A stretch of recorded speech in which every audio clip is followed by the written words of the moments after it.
عزیزان ملت، یہ جلسہ اس لیے منعقد کیا گیا ہے All India Muslim Personal Law Board کی طرف سے کہ پورے ملک میں جو نریندر مودی کی حکومت نے وقف کے تعلق سے جو بل پارلیمنٹ میں پیش کیا، اس کی ہم تمام کو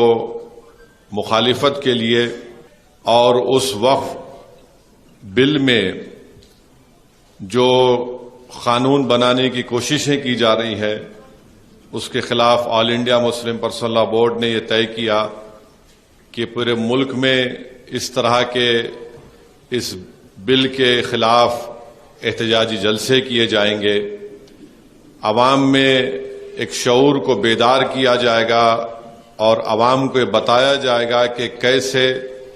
یہ جو بل مودی کی حکومت نے پارلیمنٹ میں پیش کیا ہے یہ ہمارے آئین، ہمارے کانسٹیٹیوشن کے خلاف ہے، یہ بھارت کی آئین سمویدھان کی دفعہ 14 کے خلاف ہے، دفعہ 25 اور 26 کے خلاف ہے، اور یہ بھارت کی آئین میں جو ہم کو مذہبی آزادی دی گئی ہے اس کے بھی خلاف ہے۔